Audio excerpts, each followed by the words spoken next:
Eu prometi explicar isso com mais calma hoje, e não porque foi uma decisão do Eduardo, porque isso aqui não é um espaço pessoal, isso aqui é um noticiário, né? E o nosso compromisso é dar notícias que dizem respeito, enfim, ao cotidiano, ao que está acontecendo com o nosso país e coisas que a gente acha importantes.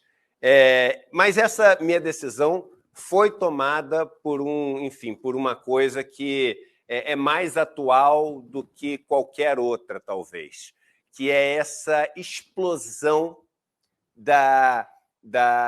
dos meios que o ódio tem encontrado para poder se propagar na nossa sociedade. E dentro desses instrumentos, né, que o ódio tem encontrado para se propagar na nossa sociedade, uma rede social, uma plataforma em específico tem sido protagonista, tem sido o destaque absoluto. E eu estou falando do Twitter, né? Desde que o Twitter foi comprado pelo Elon Musk, essa tendência que já vinha de antes, ela explodiu. Vamos lembrar o seguinte, Roberta e William, meu amigo. As empresas privadas têm e somente um objetivo, né? E aqui não estou querendo... isso é uma crítica ao capitalismo, não, isso aqui é uma constatação. Toda empresa existe para lucrar. Toda empresa, no ambiente capitalista, tem um só objetivo, o lucro. E quem está falando isso não sou eu. Se você for pegar Milton Friedman, né, o pai do pensamento neoliberal, alguns vão trazer e falar, não, mas foi o Hayek, foi o Mises, mas o cara que ganhou o prêmio Nobel, que, enfim, fez esse pensamento neoliberal ganhar toda essa proporção, é o Milton Friedman. E ele falava o seguinte, ele chegava nesse absurdo, a melhor política social é o lucro.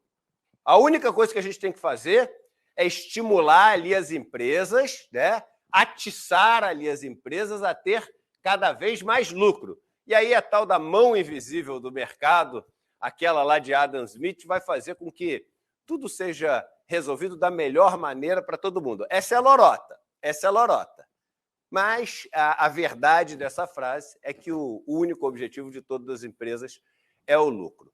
E nas redes sociais, que funcionam da seguinte maneira, tentando atrair atenção, atrair público, atiçar instintos, porque quando a gente compra coisas, quando a gente toma decisões econômicas, a gente toma muito mais instintivamente do que racionalmente, elas conseguem o objetivo final, que é fazer com que esse público possa ser vendido para marcas e empresas para que elas vendam seus produtos. Então, você tenta ali atiçar, né, paixões, identificar comportamentos, separar, segmentar tipos de público diferentes. E aí, meu irmão, é o seguinte, saiu uma nova tecnologia para clarear dentes, você vai conseguir vender isso só para dentistas. Saiu uma nova roupa específica, por exemplo, um tênis de skate, você vai conseguir vender aquilo só para skatistas. Mas não é só vender só para skatistas. Vender só para skatistas no momento em que aquele cara está apto a comprar. Ou porque ele assistiu um vídeo que deixa ele com vontade, ou porque ele está com uma emoção que é a emoção necessária para você impulsivamente comprar. Então, redes sociais precisam disso. De audiência, precisam de paixões que aticem o instinto e precisa de segmentar seus públicos para poder ter lucro. Essas redes sociais têm donos. Tem o Mark Zuckerberg e vários outros fundos de investimento lá no Facebook. Tem o Elon Musk no Twitter e assim por diante. Só que o Twitter percebeu algo além. Olha esse estudo do MIT, esse estudo é antigo, esse estudo é de 2018. O Twitter foi estudado, né, pelo MIT num estudo que nunca tinha acontecido antes por causa da dimensão desse estudo. Eu já fiz uma aula uma vez só sobre esse estudo. E esse estudo diz o seguinte, aqui está em inglês, eu vou traduzir para português. Estudo. No Twitter, notícias falsas viajam muito mais rápido do que as notícias verdadeiras. Este projeto de pesquisa revelou que humanos e não robôs são os responsáveis principais por espalhar notícias falsas. A gente sempre falou, são os robôs. Não são os robôs. O MIT fez um estudo e as pessoas são as responsáveis por espalhar notícias falsas. Olha o que diz o estudo, eu vou fazer uma tradução livre aqui para vocês, e ele diz o seguinte: para conduzir o estudo, os pesquisadores acompanharam aproximadamente 126 mil, é o que eles chamam de fios, né? E cascatas. As threads, né? As threads. Mas qual a diferença de thread e cascata? Thread é uma pessoa que vai fazendo vários tweets e cascata é o caminho que esse tweet ele percorre depois que ele é postado. Porque, por exemplo, eu postei, a Roberta retweetou, o William viu o tweet da Roberta e retweetou de novo. Então, isso começa a ser uma cascata, que não é uma cachoeira. Então, eles estudaram 126 mil dessas cachoeiras, dessas cascatas. É ruim usar cascata, porque em português cascata quer dizer mentira também, né? De notícias que foram espalhadas no Twitter. E você analisando o total, porque cada um vira vários na cascata, de mensagens tuitadas acumuladas, elas ultrapassaram 4,5 milhões. E envolvidas nisso, 3 milhões de pessoas. Desde 2006 até 2017. Um estudo de mais de 10 anos. O maior estudo já feito em todos os tempos no Twitter. Olha os resultados. Coloca um pedacinho dos resultados. O estudo ele forneceu uma variedade de maneiras de poder quantificar esse fenômeno. Por exemplo, as notícias falsas, olha isso, William, as notícias falsas, as fake news, né, a que ele chama de false news, elas têm 70% de chance a mais de ser compartilhada, retuitada do que as notícias verdadeiras. A chance de uma notícia falsa ser retuitada é o dobro de uma notícia verdadeira. Eles continuam. As notícias verdadeiras, elas levam 6 vezes mais tempo para atingir 1.500 pessoas do que as notícias falsas. Olha que loucura, as notícias falsas. Sabe aquele... o pessoal fala fogo no mato seco? Notícia falsa, ela se espalha 6 vezes mais rápido, 6 vezes mais rápido do que a notícia verdadeira. Agora, vamos lá. Quando a gente fala dessas cascatas, que é, ou seja, essa cachoeira, que é quando uma notícia vai passando de um para o outro, né? Ou que ele fala correntes que não são quebradas de retweet, um passa para o outro, que passa para o outro, que passa para o outro, as notícias falsas, elas alcançam uma cachoeira que tem 10 vezes, de 10 a 20 vezes, de 10, of 10 about 20 times, de 10 a 20 vezes mais rápido e mais longo do que as notícias verdadeiras. Então, pode tirar da tela, só para a gente ficar aqui, o Twitter já tinha percebido o seguinte: meu irmão, nosso objetivo é ganhar dinheiro. A gente chega muito mais longe e muito mais rápido com notícia falsa. E tem uma outra questão ainda, quer ver? Põe aquele, eu acho que no último parágrafo tinha aqui. Só o último detalhe, que é importante também. Aqui, ó. Não, eu cheguei a mandar mais um textinho, acho que mandei, que é o que ele fala da parte política. Vamos lá. Não é esse, não. Esse aqui é o negócio do New York Times. Então, deixa. Ele ainda fala, tá? No final que eu li a matéria inteira, é uma matéria grande, eu separei só isso para vocês. Ele fala o seguinte, que quando a gente está falando de notícias, no Twitter tem vários tipos de notícias falsas, tem as lendas urbanas, tem que a Terra é plana, tem, sei lá, que a vacina tem DNA, então tem 500 coisas. Mas a notícia falsa que espalha mais rápido, que chega mais longe e que é mais poderosa é a notícia falsa política. Percebendo isso, e querendo ter lucro para os seus acionistas, né, o Twitter cada vez mais virou um ambiente cujo, aí a gente pode falar, se quiser tirar a culpa das pessoas, cujo algoritmo, mas eu não acho que a gente deve tirar a culpa das pessoas, ou seja, cujos o algoritmo e os sócios passaram a, de alguma maneira, privilegiar, né, essas notícias que geram esse conflito, essa discussão, esse ódio, que vão longe. E esse negócio começou a tomar uma proporção cada vez maior, até que o Elon Musk assume. Quando o Elon Musk assume, põe a notícia do New York Times agora, por favor. Vamos lá, põe a notícia do New York Times. Discurso de ódio, hate speech, discurso de ódio aumenta no Twitter, sem precedentes, o estudo demonstra. Então, esse estudo demonstrou que o discurso de ódio não só subiu no Twitter, como ele não tem precedente. Isso aqui é de dezembro de 2022. Vamos lá, vamos ver. Agora eu vou ler para vocês, agora vocês vão ficar horrorizados. Roberta e William, olha que loucura. Antes do Elon Musk comprar o Twitter, né, os ataques contra os negros americanos, eles apareciam na rede social do Twitter como uma média de 1.282 vezes por dia. Já era um ambiente de ódio, já era um ambiente cheio de racismo, já era um ambiente que se aproveitava desse conflito, dessa confusão gerada por ataques racistas. Não tinha que ter nenhum. Ataque racista tinha que ser banido, as pessoas tinham que ser expulsas. O racismo é crime, é proibido aqui e lá. Mas aparecia 1.282 vezes. Isso aqui é de dezembro de 22, gente. Isso aqui é de agora.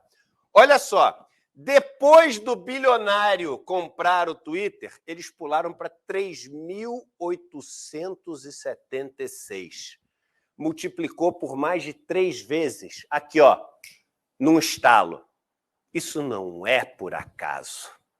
Isso não é tolerar o ódio. Isso é promover o ódio. A gente continua na notícia. Os ataques contra homens gays apareciam no Twitter 2.506 vezes, em média, antes do Musk comprar. Depois, subiram para quase 4.000, 3.964. E os posts antissemitas, se referindo a judeus, né, ou ao judaísmo, subiram mais de 60% nas 2 semanas depois, imediato, depois que o Musk comprou. A verdade é que o Twitter não só virou uma plataforma que tolera o ódio, mas o Twitter virou uma plataforma que promove o ódio para ganhar dinheiro e também servir ao interesse desse grupo que a gente classifica como a extrema-direita. O Twitter virou, hoje, a principal ferramenta desses grupos que, enfim, planejam transformar o mundo ou numa teocracia, ou, enfim, num regime autoritário que serve esses loucos que, enfim, promovem todos esses ataques, etc. E um detalhe que vocês devem perceber, e aí você de casa deve perceber também, o Twitter não tem mais debate nenhum. Ele surge como uma plataforma que é para ser um microblog. O que é um microblog? É um espaço onde você fica dando notícias curtas. Porque é um mundo dinâmico. É um mundo que ele chove informações o tempo inteiro e cada vez as informações mais rápidas, cada vez mais só manchete de jornal. A notícia do momento, né? A notícia do momento, que já mudou, porque o momento já mudou. Hoje à tarde já é diferente de hoje de manhã. Semana passada teve uma confusão envolvendo um jogador de futebol, um ex-jogador de futebol famoso, não sei o quê. Escândalo, pá, 2 dias depois. Não era mais notícia, Roberta. Ninguém mais queria saber. Esquece, já é outra coisa. Então o Twitter chegou para acompanhar esse ritmo e virou uma fonte de informação de um monte de gente. Só que é o seguinte, e aí agora eu estou falando do meu caso pessoal, eu passei a ter, assim, um sentimento de nojo, de medo, de desconforto, todo tweet que eu postava. Aí as pessoas começaram a me dar uma dica. Não, Eduardo, no tweet funciona assim. Poste e não olha. Porque senão, cara, se você postar e olhar, aí não dá para postar. Que maluquice é essa? Poste e não olha? Uma rede que era para ser de debate, e o Twitter, diferente das outras redes sociais, não permite que você se proteja, seja apagando o post na tua rede que te ofende, seja bloqueando e apagando, etc. É tudo mais difícil que nas outras redes, porque ele quer ver isso. Ele quer ver o ódio prosperar. Ele quer ver o ódio gerar lucro. Ele quer ver o cara brigar com o outro para ver quem vai lacrar mais, e enquanto isso, enquanto os dois estão se matando, como no Coliseu de Roma, está todo mundo vendo, se divertindo, aplaudindo, o sangue derramado no chão. E cada vez eu postava menos, mas eu ficava com uma coisa na cabeça, falando, poxa, eu não posso sair daqui. É caro sair daqui para mim. A gente vive no capitalismo. Hoje em dia, o que me sustenta, meus cursos de educação financeira, principalmente, eles dependem de propaganda que eu faço, de espalhar que eu vou dar as aulas. E para eu fazer tudo isso, eu preciso das minhas redes sociais, que é o único lugar onde eu consigo hoje fazer propaganda. E no Twitter eu tinha 330 mil seguidores, 332 mil seguidores, e fui apontado, porque às vezes o número de seguidores não quer dizer tanta coisa, fui apontado durante as eleições como o perfil, várias vezes, o perfil mais influente, ou seja, que mais chegava em pessoas e mais gerava retweets, engajamentos, etc. Turma, aqui, ó, pronto, saiu, estava um anúnciozinho atrás de vocês, eu pedi para tirar e já tiraram. E aí eu falei, vou abrir mão desse perfil, vou perder essa grana que eu preciso para poder bancar as coisas que eu faço, até que chegou num ponto que eu falei o seguinte, tu vai perder essa grana. Não tem outra solução.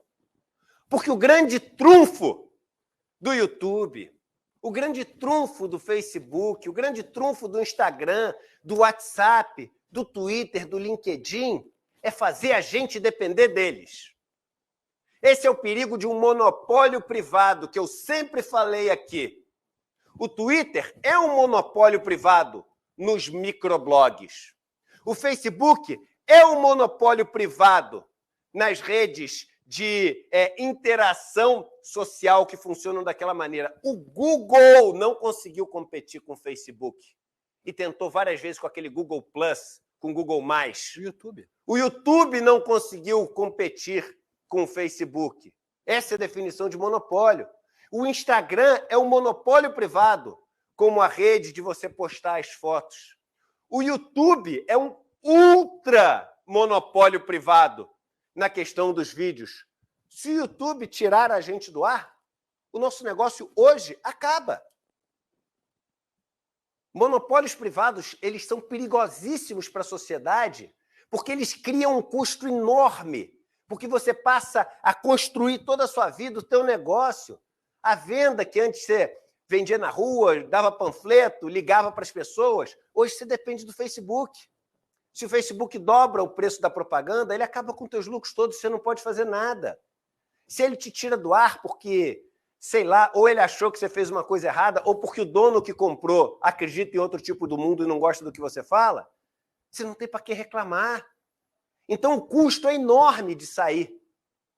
Então eu pensei, até que quando chegou na semana passada, a Roberta se engajou pra caramba nas redes sociais por conta daquela postura, né, do tweet de tolerar